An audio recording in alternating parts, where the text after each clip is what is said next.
آج ہم انشاءاللہ والدین کے لیے دعاؤں کے بارے میں بات کریں گے کہ ہم کس طرح ان کے لیے بہترین دعائیں کر سکتے ہیں، کیونکہ والدین وہ ہستی ہیں جن کے احسانات ہم پر سب سے زیادہ ہیں۔ ان کے احسانات کا بدلہ ہم چکا نہیں سکتے، لیکن ہاں، ایک صورت ہے کہ ہم ان کے لیے زیادہ سے زیادہ دعائیں کریں، خصوصاً اس وقت جب وہ دنیا سے جا چکے ہوں اور ہم ان کے لیے کسی قسم کی کوئی جسمانی خدمت یا مالی خدمت یا کسی اور طریقے سے کوئی مدد ان کی نہ کر سکتے ہوں۔ اللہ سبحانہ تعالیٰ کو دعا کرنا بہت پسند ہے۔ اللہ تعالیٰ فرماتے ہیں وَقَالَ رَبُّكُمُ ادْعُونِي أَسْتَجِبْ لَكُمْ،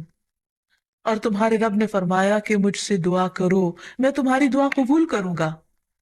تو اللہ سبحانہ تعالیٰ نے خود ہمیں حکم دیا ہے کہ مجھ سے مانگو، تو ہمیں اللہ سبحانہ تعالیٰ کی اطاعت کرتے ہوئے مانگتے رہنا چاہیے۔ اور ویسے بھی ایک اور آیت میں آتا ہے وَإِذَا سَأَلَكَ عِبَادِي عَنِّي، اور جب آپ سے میرے بندے میرے بارے میں پوچھیں، یعنی اللہ سبحانہ تعالیٰ کے بارے میں کہ ہمارا رب کہاں ہے، ہم اس سے کیسے دعا کریں، تو آپ ان کو بتائیے فَإِنِّي قریب،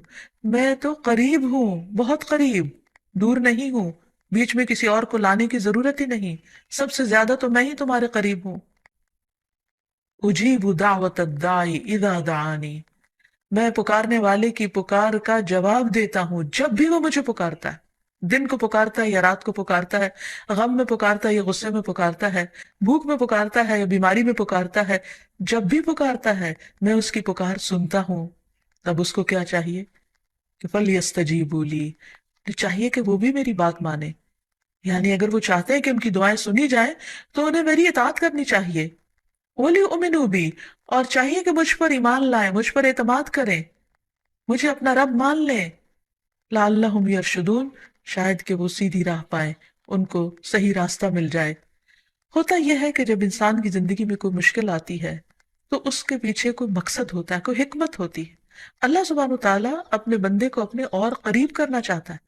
اس لیے وہ اس کو کسی نہ کسی ایسے دکھ، تکلیف یا پریشانی میں مبتلا کر دیتا ہے تاکہ بندہ اپنے رب کی طرف رجوع کرے، اس مشکل پر صبر کر کے اجر پائے، اللہ تعالیٰ کی طرف رجوع کر کے اور زیادہ دعا مانگے، کیونکہ دعا عبادت ہے، الدعاء هو العبادہ، اللہ سبحانہ تعالیٰ کے نزدیک نہایت پسندیدہ، اس لیے ہمیں کثرت سے پکارتے رہنا چاہیے۔ اور جب بھی ہم دعا مانگے تو اس سے پہلے اللہ تعالیٰ کی حمد و ثنا ضرور بیان کرے۔ ایک حدیث میں آتا ہے عبداللہ بن مسعود رضی اللہ عنہ کہتے ہیں کہ میں نماز پڑھ رہا تھا اور نبی صلی اللہ علیہ وسلم، ابو بکر اور عمر ایک ساتھ تھے۔ جب میں بیٹھا تو اللہ تعالیٰ کی حمد و ثنا بیان کی، پھر نبی صلی اللہ علیہ وسلم پر درود بھیجا، پھر اپنے لیے دعا کی تو نبی صلی اللہ علیہ وسلم نے فرمایا مانگو عطا کیا جائے گا، مانگو عطا کیا جائے گا۔ تو اس سے پتہ یہ چلتا ہے کہ دعا سے پہلے اللہ تعالیٰ کی حمد و ثنا بیان کرنا ضروری ہے۔ اللہ تعالیٰ کی حمد و ثنا کے بے پناہ کلمات ہیں، لیکن آج ہم ان کلمات میں سے ایک کلمہ جو اللہ تعالیٰ کو بے حد محبوب ہے وہ آپ کو بتاتے ہیں، جو نماز کے آغاز میں بھی پڑھا جاتا ہے، اور نماز کے علاوہ بھی اگر اللہ تعالیٰ کی حمد و ثنا کرنا ہو تو اس دعا کو پڑھ سکتے ہیں۔ سبحانک اللہم و بحمدک و تبارک اسمک و تعالی جدک و لا الہ غیرک،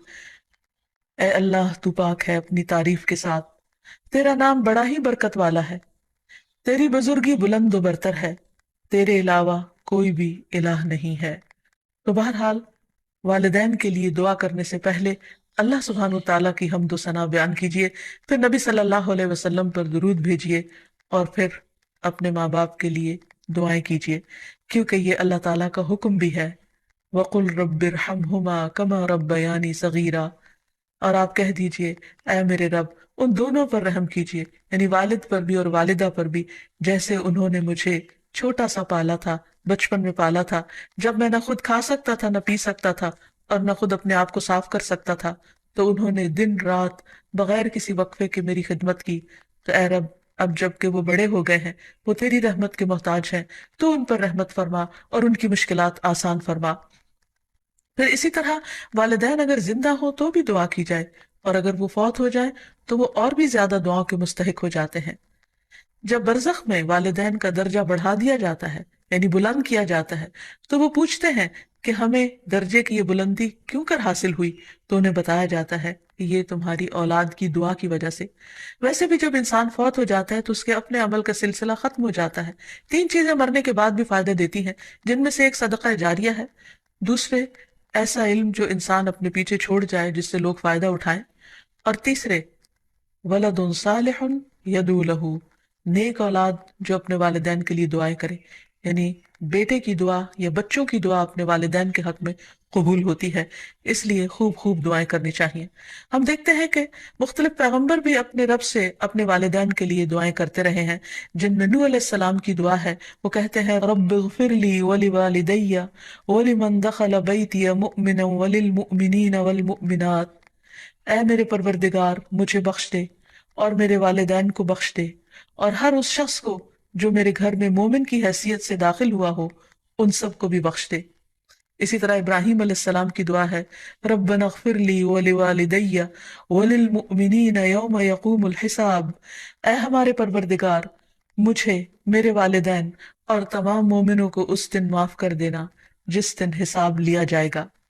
پھر اسی طرح ہم دیکھتے ہیں کہ صحابہ کرام اپنے والدین کے لیے دعائیں کیا کرتے تھے، جن میں خاص طور پر حضرت ابو ہریرہ کا ذکر ملتا ہے کہ وہ ایمان لے آئے تھے لیکن ان کی والدہ مشرکہ تھی، اور وہ نبی صلی اللہ علیہ وسلم کے بارے میں ایسے کلمات کہہ دیتی جس سے ان کو بہت تکلیف ہوتی۔ تو ایک مرتبہ اسی طرح کے کچھ کلمات سن کر وہ روتے ہوئے نبی صلی اللہ علیہ وسلم کے پاس آئے، کہنے لگے کہ یا رسول اللہ صلی اللہ علیہ وسلم، آپ میری والدہ کی ہدایت کی دعا کیجیے۔ بہرحال آپ صلی اللہ علیہ وسلم نے ہاتھ اٹھا دیے، ان کے لیے دعا کی، اور جب حضرت ابو ہریرہ واپس گھر پہنچے تو ان کی والدہ اسلام قبول کر چکی تھی۔ حقیقت یہ ہے کہ والدین کے لیے خود بھی دعا کرنی چاہیے اور دوسروں سے بھی دعا کی درخواست کرنی چاہیے۔ پھر اسی طرح ہم دیکھتے ہیں کہ ایک مرتبہ ابو ہریرہ جب اپنے وطن پہنچے تو بڑی اونچی آواز میں کہا اماں جان السلام علیکی ورحمۃ اللہ وبرکاتہ۔ انہوں نے جواب دیا وعلیک السلام ورحمۃ اللہ وبرکاتہ۔ پھر ابو ہریرہ کہنے لگے اللہ تعالیٰ آپ پر رحم فرمائے جیسا کہ آپ نے بچپن میں میری پرورش فرمائی۔ ان کی والدہ نے جواب دیا اے میرے بیٹے، تمہیں بھی اللہ تعالیٰ بہترین جزا دے اور تم سے راضی ہو جیسا کہ تم نے میرے ساتھ بڑھاپے میں نیک سلوک کیا۔ حقیقت یہ ہے کہ ہم پر انسانوں میں سے سب سے بڑا احسان ہمارے والدین کا ہے۔ اللہ سبحانہ وتعالیٰ نے اپنے حق کے بعد سب سے بڑا حق ہمیں والدین ہی کا بتایا ہے۔ اللہ تعالیٰ نے بنی اسرائیل سے پکا عہد لیا تھا،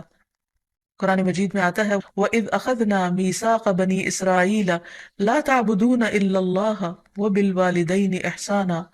اور وہ وقت یاد کرو جب ہم نے بنی اسرائیل سے یہ پختہ عہد لیا کہ تم لوگ اللہ کے سوا کسی کی عبادت نہ کرو گے اور والدین کے ساتھ احسان کرو گے۔ تو حقیقت یہ ہے کہ والدین کے ساتھ احسان کرنا اس لیے ضروری ہے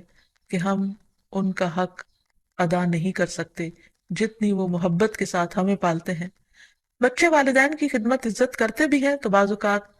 مشکل میں پڑ کر بد دلی کے ساتھ، اس محبت کے ساتھ نہیں جو والدین کی محبت اپنی اولاد کے لیے ہوتی ہے، اور وہ ہر کام خوشی خوشی کرتے ہیں۔ والدین اپنے بچوں کے بڑا ہونے کی دعائیں مانگتے ہیں، لیکن جب والدین بوڑھے ہو جاتے ہیں تو بچے ان کے خیر و عافیت کے ساتھ دنیا سے رخصت ہونے کی دعائیں مانگتے ہیں۔ والدین میں سے بھی خاص طور پر ماں کا حق ادا کرنا اور بھی زیادہ ضروری ہے، کیونکہ باپ کے مقابلے میں بچے کی پیدائش، تعلیم اور تربیت میں ماں کا حصہ اور ہاتھ زیادہ ہوتا ہے، وہ تکلیفیں بھی زیادہ اٹھاتی ہے۔ اور والدین کے لیے دعائیں کرنے کے ساتھ ساتھ ان کے ساتھ ادب اور احترام کا سلوک بھی کرنا چاہیے، خواہ وہ مسلمان نہ بھی ہوں، خواہ وہ اللہ تعالیٰ کے فرما بردار نہ بھی ہوں۔ اس سلسلے میں ہم دیکھتے ہیں کہ حضرت اسما کی والدہ ان کے پاس آئیں جو کہ ابھی اسلام قبول نہیں کی تھی، تو وہ نبی صلی اللہ علیہ وسلم کی خدمت میں حاضر ہوئیں اور پوچھا کہ میری والدہ میرے پاس آئی ہیں اور بہت رغبت کے ساتھ مجھ سے ملنا چاہتی ہیں، تو کیا میں ان سے مل سکتی ہوں، ان کی مدد کر سکتی ہوں؟ تو آپ نے فرمایا تھا صلی امکی، تم اپنی ماں کے ساتھ صلہ رحمی کرو۔ اس بارے میں اللہ سبحانہ وتعالیٰ قرآن مجید میں بھی حکم دیتے ہیں کہ وَإِن جَاهَدَاكَ عَلَىٰ أَن تُشْرِكَ بِي مَا لَيْسَ لَكَ بِهِ عِلْمٌ فَلَا تُطِعْهُمَا وَصَاحِبْهُمَا فِي الدُّنْيَا مَعْرُوفًا، کہ اگر وہ تجھ پر دباؤ ڈالیں کہ تو میرے ساتھ کسی ایسی چیز کو شریک بنائے جس کا تجھے کچھ علم نہیں، تو تم ان کا کہنا نہ ماننا، البتہ دنیاوی معاملات میں ان کے ساتھ بھلا سلوک کرنا، ان کے ساتھ بھلائی کے ساتھ رفاقت کرنا، یعنی عمدہ طریقے سے، اچھے طریقے سے زندگی بسر کرنا۔ پھر اسی طرح خاص طور پر والدین کے ساتھ نرم سلوک کرنے کا حکم دیا گیا، کیونکہ والدین جو جو عمر میں بڑے ہوتے چلے جاتے ہیں یا جس طرح ان کی قربانیاں زیادہ ہوتی ہیں تو وہ اپنی اولاد سے زیادہ ایکسپیکٹ بھی کرتے ہیں، تو انہیں بچوں کی طرف سے ملنے والی چھوٹی سی تکلیف بھی بہت ناگوار ہوتی ہے، تو اس لیے خاص طور پر ایکسٹرا کیئر کی ضرورت ہے والدین کے ساتھ معاملہ کرتے وقت، یعنی گفتگو میں بھی، پوسچر میں، رویے میں، معاملے میں، ہر چیز میں نرمی برتنے کی ضرورت ہے۔ اس سلسلے میں اللہ تعالیٰ فرماتے ہیں وَاخْفِضْ لَهُمَا جَنَاحَ الذُّلِّ مِنَ الرَّحْمَةِ وَقُلْ رَبِّ ارْحَمْهُمَا كَمَا رَبَّيَانِي صَغِيرًا، اور ان پر رحم کرتے ہوئے انکساری کے ساتھ ان کے آگے جھکے رہو اور ان کے حق میں دعا کرو کہ اے میرے رب ان پر رحم فرما جیسا کہ انہوں نے بچپن میں مجھے محبت اور شفقت کے ساتھ پالا تھا۔ اس سلسلے میں ہمیں ایک روایت میں یہ بھی ملتا ہے، عبداللہ بن مسعود کہتے ہیں کہ ایک شخص نے نبی صلی اللہ علیہ وسلم سے پوچھا کہ کون سا عمل سب سے افضل ہے؟ آپ نے فرمایا وقت پر نماز پڑھنا اور والدین کے ساتھ نیکی کرنا، پھر اللہ کے راستے میں جہاد کرنا، یعنی سب سے پہلا کام نماز، اور پھر انسانوں میں سے والدین کے ساتھ حسن سلوک۔ لیکن عام طور پر والدین کو اولاد کے ساتھ شکایت ہی رہتی ہے، کیونکہ بعض اوقات لوگ نماز بھی پڑھ لیتے ہیں، صدقہ خیرات بھی کر لیتے ہیں، لوگوں کے ساتھ اچھی طرح بھی معاملہ کر لیتے ہیں، لیکن والدین کے ساتھ ان کا وہ شفقت اور محبت کا معاملہ نہیں ہوتا جس کو وہ ڈیزرو کرتے ہیں۔ آپ دیکھیں کہ آیت میں کتنی تاکید کے ساتھ کہا جا رہا ہے کہ وَخْفِضْ لَهُمَا جَنَاحَ الذُّلِّ، کہ تم اپنے پر یعنی اپنے کندھے ان کے سامنے عاجزی اور انکساری کے ساتھ جھکا کے رکھو، یعنی جب ان کے سامنے بیٹھو یا کھڑے ہو یا بات کرو تو اس وقت بھی تمہارے اندر ایک خاص قسم کا جھکاؤ ہونا چاہیے۔ پھر اسی طرح یہ ہے کہ والدین کو اف تک کہنے کی اجازت نہیں۔ بعض اوقات انسان کا اپنے والدین کے ساتھ ڈس ایگریمنٹ ہو جاتا ہے، کسی بات پر اختلاف ہو سکتا ہے، وہ دین کا معاملہ ہو سکتا ہے، وہ دنیا کا معاملہ ہو سکتا ہے، وہ سوچ کا فرق ہو سکتا ہے، وہ جنریشن گیپ ہو سکتا ہے، وہ کوئی بھی چیز ہو سکتی، لیکن اس میں اولاد کو یہ حق نہیں دیا گیا کہ وہ والدین کے ساتھ بدتمیزی کرے۔ ہمارے دین نے ہمیں یہ سکھایا ہے کہ وَلَا تَقُلْ لَهُمَا أُفٍّ وَلَا تَنْهَرْهُمَا، کہ تم ان کو اف تک نہ کہو اور ان سے ڈانٹ کر بات نہ کرو، وَقُلْ لَهُمَا قَوْلًا كَرِيمًا، اور ان کے ساتھ جب بات کرو تو بہت عزت کے ساتھ کرو، احترام کے ساتھ کرو۔ پھر اسی طرح ان کے ساتھ سختی سے بات نہ کی جائے، ان کا نافرمان نہ بنا جائے، جیسے اللہ سبحانہ وتعالیٰ نے یحییٰ علیہ السلام کو یہ حکم دیا تھا یا یحییٰ خذ الکتاب بقوة وآتیناہ الحکم صبیا وحنانا من لدنا وزکاة وکان تقیا وبرا بوالدیہ ولم یکن جبارا عصیا۔ اللہ تعالیٰ نے یحییٰ علیہ السلام کو بچپن میں ہی حکم دیا کہ اے یحییٰ کتاب کو یعنی تورات کو مضبوطی سے پکڑ لو، اس پر مضبوطی سے عمل پیرا ہو جاؤ، اور ہم نے اسے بچپن میں ہی قوت فیصلہ عطا کی،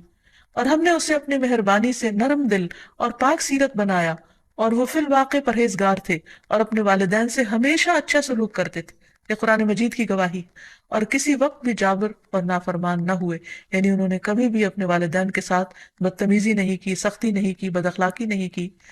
پھر اسی طرح والدین کی نافرمانی کو حرام بھی قرار دیا گیا۔ حدیث میں آتا ہے کہ ان اللہ حرم علیکم حقوق الامہات، اللہ نے تم پر ماؤں کی نافرمانی کو حرام قرار دیا ہے۔ پھر اسی طرح ایک اور حدیث میں آتا ہے کہ اللہ تعالیٰ کی رضامندی باپ کی رضامندی میں ہے، اور اللہ کی ناراضگی باپ کی ناراضگی میں ہے، اس لیے والد کا حق ادا کرنا بھی ماں کے ساتھ ساتھ بہت ضروری ہے، اور والدین کا حق ادا نہ کرنا کبیرہ گناہوں میں شمار ہوتا ہے، اور کبیرہ گناہ وہ ہیں کہ جن پر اگر انسان توبہ کیے بغیر مر گیا تو قیامت کے دن سخت پکڑ ہوگی۔ اور اسی طرح والدین کو رلانا بھی کبیرہ گناہ ہے، ان کو گالی دینا کبیرہ گناہ ہے۔ پھر اسی طرح والدین تو وہ ہستی ہیں کہ جن کے لیے دعاؤں کے ساتھ ساتھ ان کی طرف سے صدقہ خیرات کرنا بھی خصوصاً ان کے زندگی کے بعد بہت فائدہ مند ہے۔ انسان کو اگر زندگی میں کچھ مشکل پیش آئے، اپنے بچوں کی طرف سے کوئی پریشانی ہو، یا اپنی صحت کی طرف سے، یا کاروبار اور روزگار میں اگر کوئی پریشانی ہو، تو اس وقت انسان کو اپنے والدین کے ساتھ حسن سلوک کرنا چاہیے۔ یہ ان نیکیوں میں سے ہے جس کی وجہ سے انسان کی مشکل بہت جلد حل ہو جاتی ہے، اور خصوصاً صدقہ دیتے وقت والدین کی طرف سے یعنی ان کو ثواب پہنچانے کی نیت سے صدقہ کیا جائے۔ اس سلسلے میں ہم دیکھتے ہیں ایک آدمی نے نبی صلی اللہ علیہ وسلم سے عرض کیا میرے والد فوت ہو گئے ہیں اور انہوں نے مال چھوڑا ہے لیکن وصیت نہیں کی، تو کیا میں ان کی طرف سے صدقہ کروں تو ان کے گناہ معاف کر دیے جائیں گے؟ آپ نے فرمایا ہاں، اسی طرح حضرت عائشہ سے روایت ہے کہ ایک آدمی نبی صلی اللہ علیہ وسلم کے پاس آیا اور عرض کی کہ یا رسول اللہ، میری والدہ بغیر وصیت کے فوت ہو گئی ہیں، اور میرا گمان ہے کہ اگر وہ بات کرتی تو صدقہ کرتی، اگر میں ان کی طرف سے صدقہ کروں تو کیا ان کو اجر ملے گا؟ آپ نے فرمایا کہ ہاں۔ پھر اسی طرح والدین کے اگر روزے رہتے ہوں تو ان کے قضا روزے ادا کیے جا سکتے ہیں، اگر وہ حج نہ کر پائے ہوں تو ان کی طرف سے حج بدل کیا جا سکتا ہے، یہ ان کے لیے ایک بہت بڑا احسان ہوگا۔ پھر اسی طرح ان کی نظر پوری کی جا سکتی ہے کہ اگر انہوں نے زندگی میں کسی سے کوئی وعدہ کیا ہو اور وہ اسے پورا نہ کر سکے ہو، اللہ تعالیٰ کے لیے کوئی نظر مانی ہو اور اسے پورا نہ کر سکے ہو، تو اس کو ادا کر دیا جائے۔ تو خلاصہ یہ ہے کہ انسان اپنے والدین کے ساتھ جو احسان کر سکتا ہے، اس میں جب وہ زندہ ہوں تو ان کا دل خوش کرے، ان کی خدمت کرے، ان پر اپنا مال خرچ کرے، ان کی اطاعت اور فرما برداری کرے، خواہ وہ اللہ کے فرما بردار ہوں یا نہ ہوں، ان کے ساتھ حسن سلوک کرتا رہے۔ جب وہ فوت ہو جائے تو ان کی طرف سے صدقہ خیرات کرے،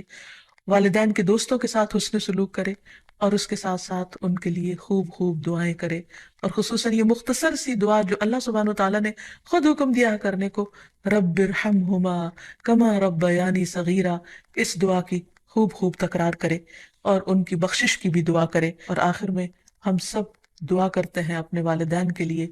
کہ اللہ تعالیٰ ان پر اپنی رحمتیں فرمائے اور ان کو اپنا پسندیدہ بنا لے، اور اگر وہ دنیا سے جا چکے ہیں تو انہیں جنت میں اعلیٰ مقامات عطا فرمائے۔ وآخر دعوانا ان الحمد للہ رب العالمین۔